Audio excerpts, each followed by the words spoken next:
See, when a child is handicapped, either physically or even mentally, a child is not suffering. Parents are suffering, isn't it? A child is incapable, but not suffering. Have you noticed this? Even a mentally handicapped child, he's not suffering. Actually, he's more free of suffering than a lot of other children. But parents are suffering because their child is not like somebody else's child. It's the parent who is suffering because the parent knows the consequence of this child living in the society. He doesn't have certain capabilities, what will happen to him tomorrow. With these concerns, the parent is suffering. Isn't it so? The child is not suffering.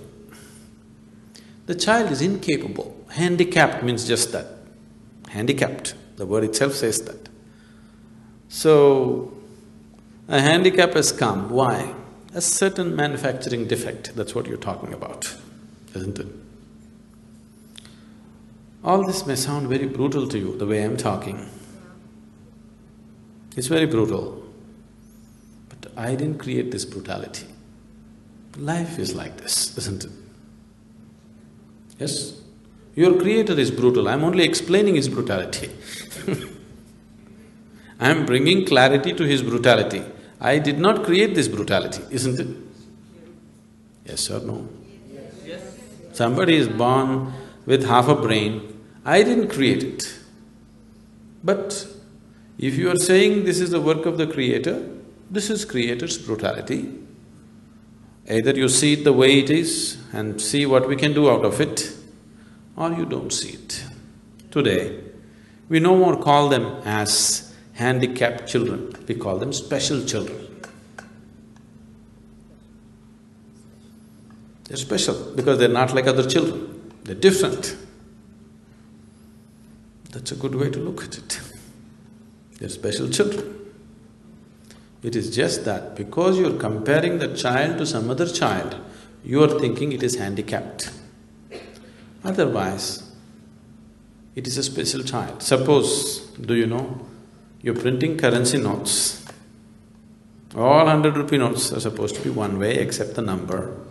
But 100 rupee note went crazy like this. Do you know a collector would pay a million rupees to buy that 100 rupee note? It's a special currency note, a freaky one. You can't buy anything out of it. But still it is a special currency note. This is just like this. A child, something has gone, not the way it should go normally, it's gone some other way.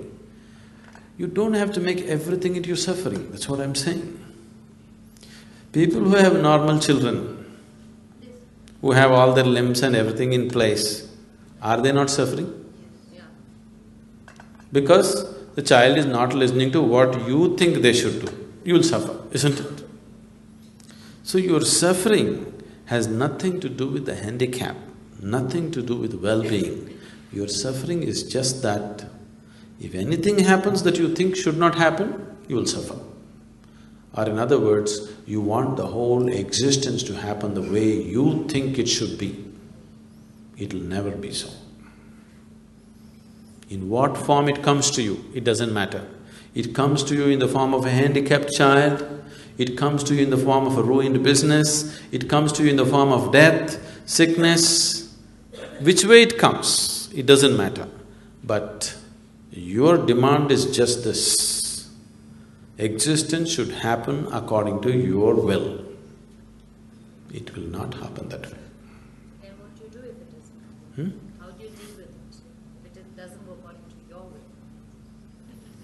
If the whole existence goes according to your will… It doesn't go according to your will. No, suppose it goes according to your will. Your own existence. Yes. The whole existence goes according to your will, Seema. Where should I go? It should happen according to my will also, isn't it? So some things happen your way, something happen my way.